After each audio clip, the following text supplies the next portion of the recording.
Ndugu wananchi na Watanzania wenzangu, hatuna budi kumshukuru Mwenyezi Mungu mwingi wa neema na rehema kwa kutufikisha salama mwishoni mwa mwaka 2025, na inshallah kwa uwezo wake Mwenyezi Mungu tutaweza kuona na kuvuka pia salama mwaka 2026. Katika mwaka huu tunaomalizia, tumeondokewa na ndugu jamaa na marafiki zetu ambao wametangulia mbele ya haki. Tuendelee kuwaombea rehema za Mwenyezi Mungu ili roho zao zipumzike kwa amani. Aidha, kwa Watanzania wenzetu ambao wanaopokea mwaka mpya wakiwa na changamoto za kiafya na shida mbalimbali, tuelekeze dua na sala zetu kwa Mwenyezi Mungu, tuombe taafifu ili tujaliwe wepesi wa shida zote.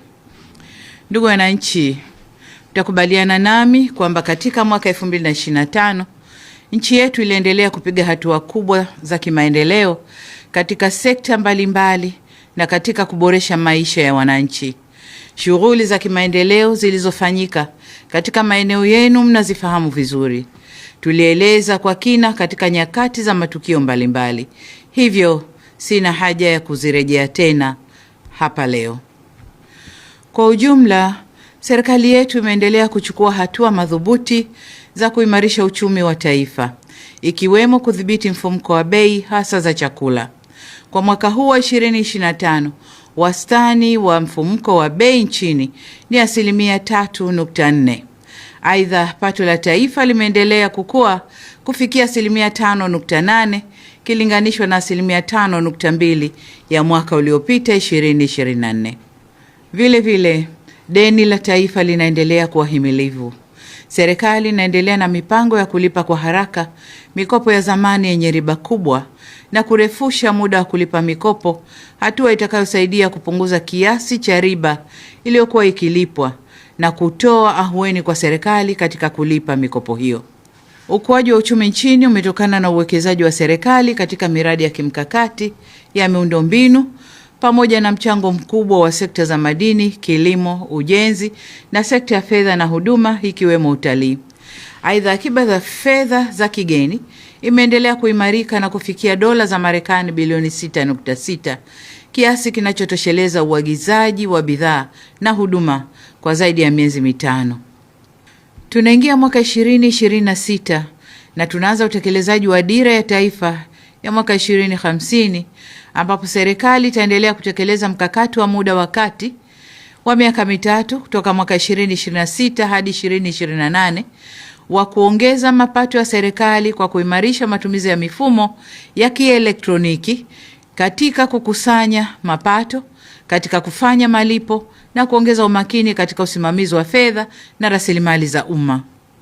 Ndugu wananchi, pamoja na mafanikio hayo, serikali itaendelea na utekelezaji wa ilani ya Chama cha Mapinduzi, ikiwemo utekelezaji wa ahadi za siku 100 tulizotoa wakati wa kampeni za uchaguzi mkuu, ambazo zipo katika hatua mbalimbali za utekelezaji.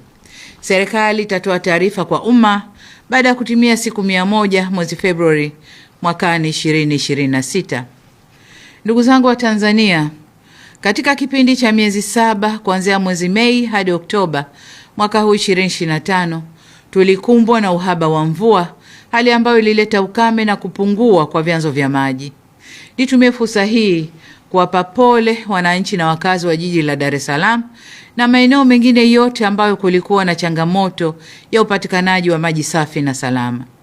Katika kukabiliana na hali hiyo, hususan kwa Dar es Salaam, serikali ilihakikisha kwamba vyanzo vyote vya maji vilivyo karibu vinaelekeza maji jijini humo, pamoja na kufufua visima vilivyokuwa havifanyi kazi. Aidha, tunamshukuru Mungu kwamba mvua zinazoendelea kunyesha ndani ya mwezi huu wa Disemba zinaongeza kina cha maji kwenye vyanzo vya Ruvu Juu na Ruvu Chini na zinarejesha hali nzuri ya upatikanaji wa maji. Katika hatua nyingine, serikali inaendelea na ujenzi wa bwawa la Kidunda na ujenzi wa awamu ya pili ya mradi wa maji wa Kimbiji Mpera ili tuweze kuondosha kabisa shida ya maji mkoani Dar es Salaam na mikoa jirani hata katika hali ya ukame. Hata hivyo, katika kipindi hiki cha mwisho wa mwaka, miezi ya Novemba na Disemba, maeneo mengine ya nchi yetu yameshuhudia mvua na upepo mkali ulioleta hasara na kubomoka kwa nyumba na kupoteza maisha. Kwa masikitiko makubwa, tunatoa pole kwa wote waliofikwa na kadhia hiyo. Nazitaka kamati za maafa wilaya kuchukua hatua stahiki ili kuweza kuwasaidia wananchi hao. Aidha, ni vyema kwa mikoa iliyopata mavuno mazuri kuweka akiba ya chakula ili kitufae katika siku za usoni. Ndugu wananchi, kufanya kazi kwa bidii, mshikamano na uzalendo na kutimizwa kwa malengo tuliyojiwekea huleta uendelevu wa maendeleo yetu. Hivyo basi, serikali itachukua hatua za kimkakati kuweka mazingira rafiki ya kisera, kisheria na kiutendaji yatakayoongeza fursa za biashara, uwekezaji na fursa nyingine za kiuchumi, kijamii na kisiasa kwa Watanzania wote. Wakati huo huo, tutaendelea kuvutia wawekezaji kutoka nje ya nchi bila kusahau wajibu wetu wa kulinda rasilimali za nchi ili zitumike kwa manufaa ya taifa. Ndugu wananchi, kiungo kingine cha maendeleo ni uwepo wa utulivu wa kisiasa na hali ya amani na usalama nchini. Mwaka 2025, pamoja na mafanikio makubwa tuliyoyapata, tulipitia pia changamoto na mitihani iliyotugusa sote. Takumbukwa kuwa mwezi Oktoba mwaka huu tulipitia nyakati ngumu zilizohitaji subira, mshikamano na uzalendo. Kwa dhati kabisa, ninavishukuru vyombo vyetu vya ulinzi na usalama nchini na wananchi wote kwa ujumla kwa kuendelea kudumisha amani, umoja na mshikamano wa taifa letu. Tumeweza kuthibitishia ulimwengu kwamba Tanzania ni taifa imara, himilivu na lenye kujitahidi kushughulikia changamoto zake. Tunapoanza mwaka 2026, serikali imejipanga kujenga umoja wa kitaifa nchini. Hatua za kuunda tume ya maridhiano zimeanza kuchukuliwa.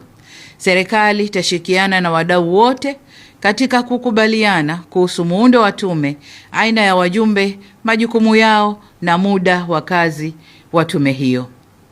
Nitoe rai kwenu ndugu zangu wa Tanzania kwamba tunapoendelea kulijenga taifa letu, tusikubali tofauti za kiitikadi au kimtazamo zitugawe na kutupotezea malengo yetu ya maendeleo na ustawi wa taifa letu. Sote tunafahamu kuwa tofauti ni sehemu ya demokrasia, lakini zisitumike kuligawa taifa la Tanzania. Narudia kusema kuwa Jamhuri ya Muungano wa Tanzania ni moja tu. Ndani ya jamhuri hiyo kuna Watanzania ambao wamejengwa na itikadi ya kuamini kwamba amani, umoja na mshikamano hujenga uzalendo na ndio virutubisho vinavyotuletea maendeleo endelevu na ustawi wa Watanzania. Ndugu wananchi, katika mwaka 2025, serikali ya Jamhuri ya Muungano wa Tanzania imetimiza majukumu yake nchini na hata kikanda na kimataifa. Tumeweza kutimiza kamilifu wajibu wa wanachama wetu katika shughuli za Jumuiya ya Afrika Mashariki, Jumuiya ya Maendeleo ya Nchi za Kusini mwa Afrika, Jumuiya ya Nchi za Ukanda wa Maziwa Makuu, Umoja wa Afrika, Jumuiya ya Madola, nchi zisizofungamana na upande wowote na vile vile Umoja wa Mataifa. Tumetimiza wajibu wetu wa kulipa ada za wanachama, kushiriki mikutano, kujenga haiba na kulinda heshima ya taifa letu na kutoa mchango wetu kwenye shughuli za kimaendeleo, mazingira, siasa, ulinzi na usalama duniani. Aidha, mwaka 2026, Tanzania itaendelea kuimarisha na kudumisha ushirikiano wa kimataifa na kikanda. Vile vile, Tanzania itaendelea kutumia diplomasia ya uchumi kuvutia uwekezaji, kukuza biashara na kujenga ustawi wa watu wake, sambamba na kusimamia ulinzi wa taifa na mchango wake katika amani na usalama barani Afrika na duniani kwa ujumla. Ndugu wananchi, nihitimishe kwa kuwasihi Watanzania wote tusherehekee sikukuu za kumaliza mwaka na kuanza kwa mwaka unaokuja kwa amani na salama. Baada ya kusema hayo, niwaombe muungane nami. Tumuombe Mwenyezi Mungu atujalie mwaka 2026 uwe mwaka wa heri na baraka tele. Amin. Nawatakia kila la heri katika mwaka wa 2026. Mungu ibariki Afrika. Mungu ibariki nchi yetu Tanzania. Na asanteni sana kwa kunisikiliza.